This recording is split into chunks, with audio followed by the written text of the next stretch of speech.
If there's something strange in your neighborhood, who you gonna call? Ghostbuster! Wait, whoa, what's going on? Nope, nuh-uh. I ain't afraid no ghosts, but I'm not trying to die today. What is up, everybody? Random Man here. I hope everyone out there is continuing to stay safe and be well during this unpredictable time, as I am here bringing you my review for Ghostbusters Afterlife. Set 30 years after the events of Ghostbusters 2, the plot of this supernatural comedy basically follows a single mother, played by Carrie Coon, and her two children, played by Finn Wolfhard and McKenna Grace, as they move to a small town in Oklahoma where they discover their connection to the original Ghostbusters and their grandfather's secret legacy. Going into this movie, I had moderate expectations. Now, before I go any further, I want to quickly run down my thoughts on the previous Ghostbusters films. The 1984 original Ghostbusters, I actually did not watch for the first time until I was in my late teens, but I do think it is a comedic classic. There are so many memorable lines and moments from that film, and it's easy to see why it is so iconic. The 1989 sequel, Ghostbusters 2, I enjoyed as well. I actually find it to be an underrated movie. The biggest knock against it is that it does borrow too much from the first film, but I still think it makes for a fun time. Then fast forward to the 2016 reboot, and to put it lightly, it became quickly controversial before release. As for me personally, I found it to be mediocre at best. I was not at all against it happening with all of the Ghostbusters being played by women, but I just did not find it to be particularly funny, which is a shame considering the talent that was in front of and behind the camera. So now we have yet another reboot of sorts, but it also serves as a continuation of the mythology from the first two movies, and to my understanding, a third Ghostbusters movie with the original cast was always planned, but it never fully materialized, and by 2014, plans really fell through with the passing of Harold Ramis. This was not just tragic because he was one of the original Ghostbusters in front of the camera, but he was also one of the two original writers for the first two movies with another original Ghostbuster, Dan Aykroyd. But now we have this film, which is being co-written and directed by Jason Reitman, son of Ivan Reitman, who produced and directed the first two Ghostbusters films, which seemed fitting as this was following a new generation of characters within this universe, and Jason Reitman as a filmmaker on his own, I think, is outstanding. He's made movies such as Juno, Up in the Air, Young Adult, and Tully. Those first two in particular I love, and those last two I've also really enjoyed.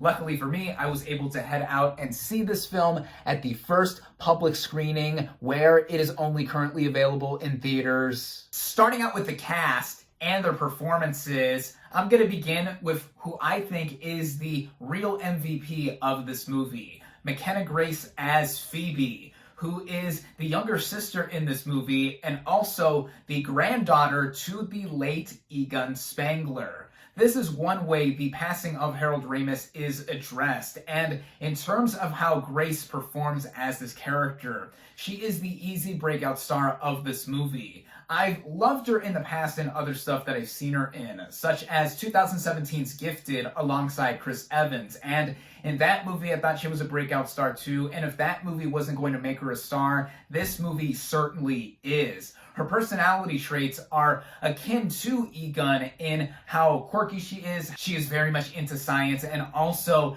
has a lot of the same interests that Egon has with the supernatural, while also trying to navigate this new place that she has now been put in with the rest of her family. I thought that she was fantastic here. Then we have Finn Wolfhard as Phoebe's older brother Trevor. A lot of us know and love him as Mike from Stranger Things And here, I thought he played this role well as Grace did, and he is basically the typical teen boy living in the modern day, trying to fit into this new town that him and his family have moved to. He has developed a crush on this character, Lucky, played nicely by Celeste O'Connor. And then the last younger member of the cast I want to give a shout out to is Logan Kim, who plays Podcast. Yes, that's his name. He's a young boy about Phoebe's age who's very interested in podcasting and other tech stuff. And I thought at first he was going to be the kind of character that was going to get on my nerves. But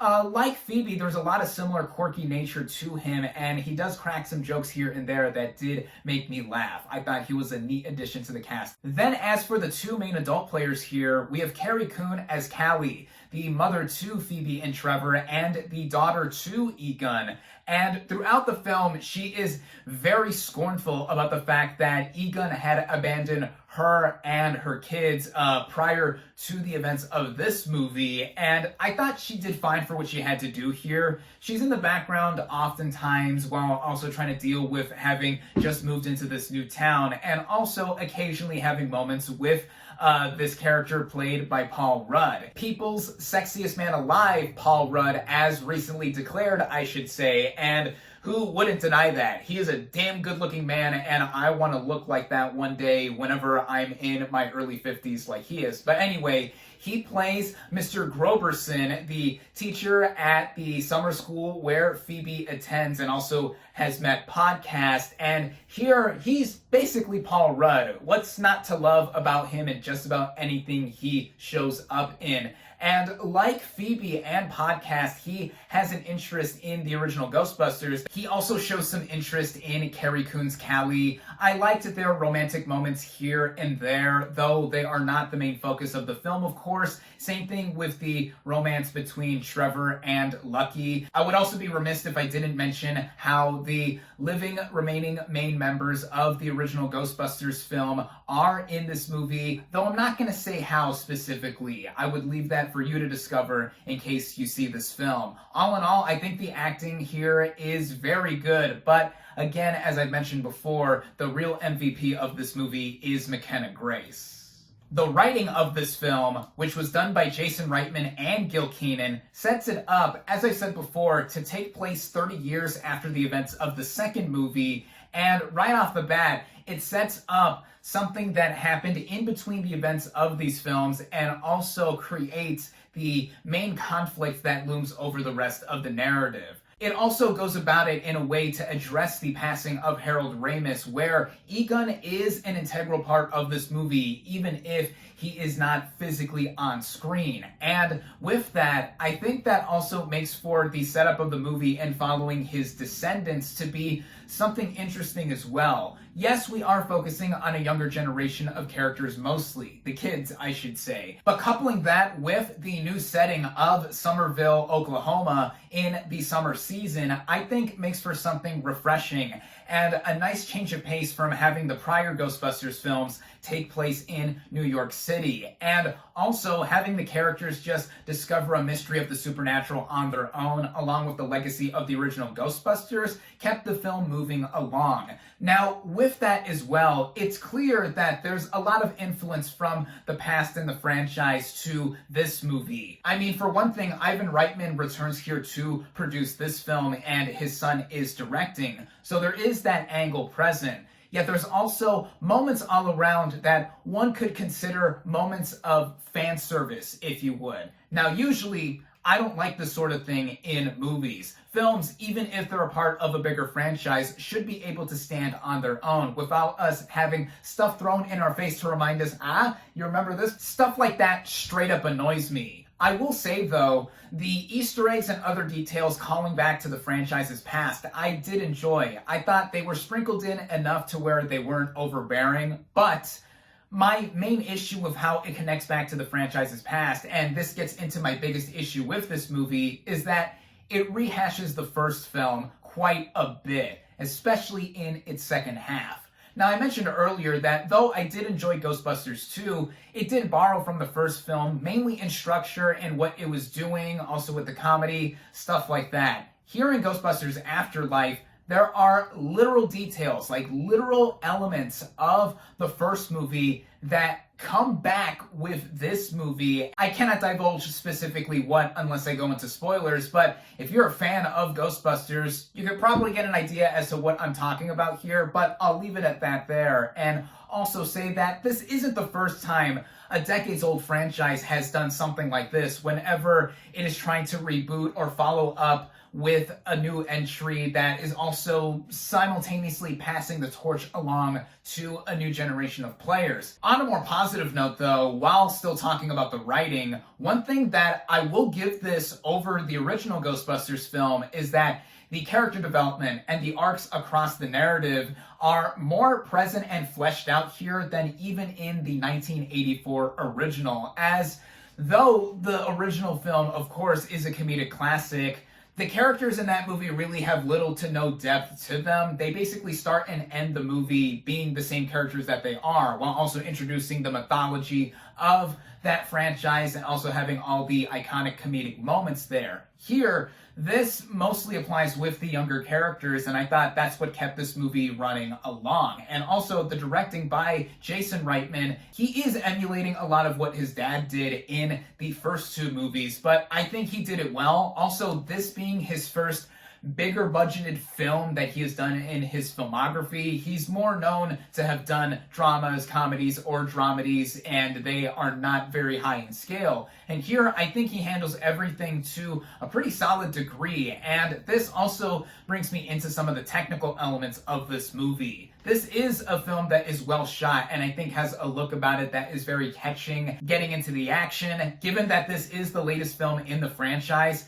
everything from the visual effects and just how everything looks in terms of the Ghostbusters equipment and how they are used on screen, it has never looked better within this series. This one main action sequence involving the Ecto-1, the iconic car chasing after a muncher ghost and having all of the kids having a specific role to play out in catching this thing, that was quite an exciting moment for sure, and also other little action moments in between leading up to the climax. It's all done very well. Musically, there are callbacks and musical cues to the original film, while also having a score about it that fits within the franchise's confines and running at just over 2 hours, including the mid and end credit scenes, which you're definitely going to want to stick around for.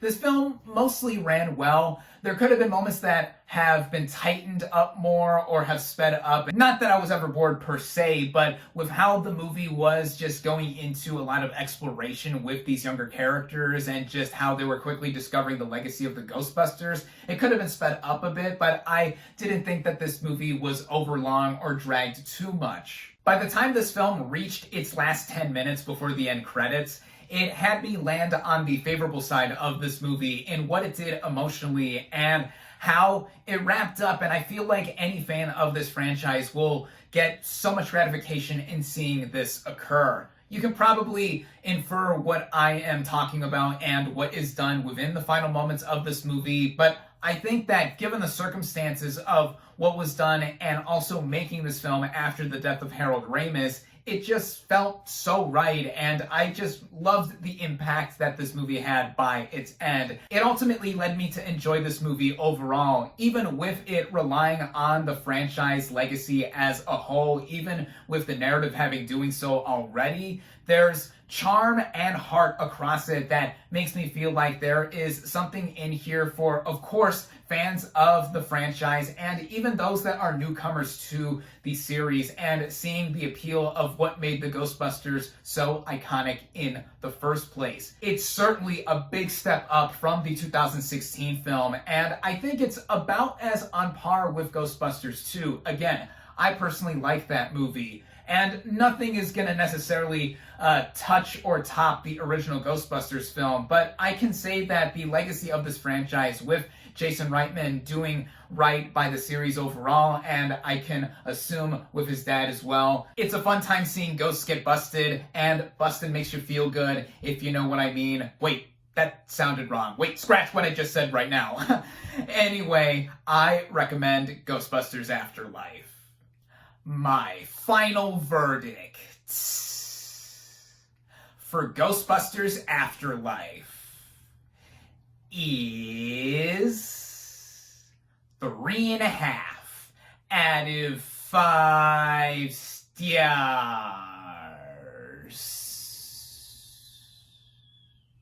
Thank you all, as always, for watching. Be sure to like this video, comment on what you thought of Ghostbusters Afterlife, social media links in the description, subscribe to my channel for more, and I'll catch you on the next movie review.